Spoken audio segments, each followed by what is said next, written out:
নমস্কার বন্ধুরা, আমি কিংসু মজুমদার।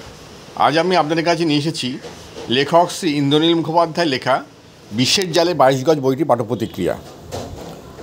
স্পোর্টস ক্রাইমের উপর ভিত্তি করে লেখা এই বইটিতে লেখক তুলে ধরেছেন ক্রিকেট, প্রতিশোধ, খুন ও রহস্য। বইটিতে রয়েছে ক্রিকেট নিয়ে অসংখ্য তথ্য এবং তার সাথে পেপার কাটিং, ফটোগ্রাফ ইত্যাদি। এই গোয়েন্দা উপন্যাসটি পড়লে বোঝা যায় এর পেছনে লেখকের চরম রিসার্চের কাজ। তদানীন্তন ক্রিকেট ইতিহাসের সাথে লেখক তার কল্পনাকে মিশিয়ে এই কাহিনীটি তুলে ধরেছেন। 60-এর দশকের মাঝামাঝি সময় যখন গ্যারি সোবার্স তার ওয়েস্ট ইন্ডিজ টিমকে নিয়ে এসেছেন ভারতে, সেই সময় টাইগার পদ্ধতি নেতৃত্বে আমাদের ভারতীয় টিম।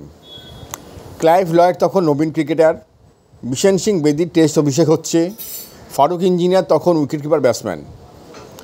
1949 সালে ওয়েস্ট ইন্ডিজের বিরুদ্ধে বোম্বাই টেস্ট সময়ের আগেই আম্পায়ার সিদ্ধান্তে খেলা শেষ হয়ে যাওয়ার জন্য ভারত জয় থেকে বঞ্চিত থাকে।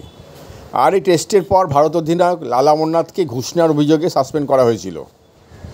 1961 সালে ভারতের সেরা লেগ স্পিনার সুভাষ গুপ্তকে দিল্লির ইম্পেরিয়াল হোটেলে ঘটে যাওয়া একটি ঘটনার প্রেক্ষিতে বিনা দোষে ভারতীয় দল থেকে পরীক্ষা করা হয়। সেই পটভূমিকায় লেখা এই রহস্য উপন্যাসটি।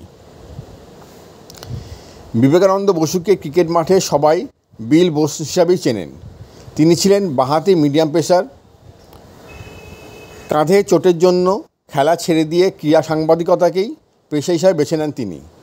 বহু ক্রিকেটার ও বোর্ডের কর্মকর্তাদের কাছে তিনি এক পরিচিত মুখ। এই কাহিনীতে তিনি গোয়েন্দার ভূমিকা অবতীর্ণ হয়েছেন।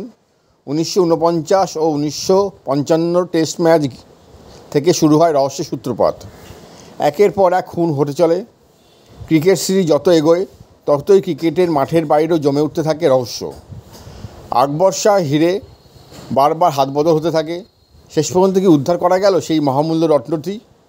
বিল বোস কি পারলেন খুনের রহস্য সমাধান করতে? সব প্রশ্নের উত্তর রয়েছে টানটান উত্তেজনা ভরা এই ক্রিকেটীয় রহস্য উপন্যাসটিতে। লেখক ইন্দ্রনীল মুখোপাধ্যায় সাবলীল ভাষা কাহিনীটিতে গতি প্রদান করেছে। বিভিন্ন বাংলা চলচ্চিত্রের নামে এই কাহিনীর প্রতিটি পর্বে নামকরণ করা হয়েছে, যা একটি চমকপ্রদ বিষয়। যে পাঠকেরা ক্রিকেটকে ভালোবাসেন তাদের প্রত্যেকের কাছে এই বইটি খুব আকর্ষণীয় হয়ে উঠবে। ভালো থাকবেন বন্ধুরা, আজ পর্যন্তই। আমি আগামীকাল আসবো আবার অন্য কোনো একটি বই পাঠ্যপ্রতিক্রিয়া নিয়ে। নমস্কার।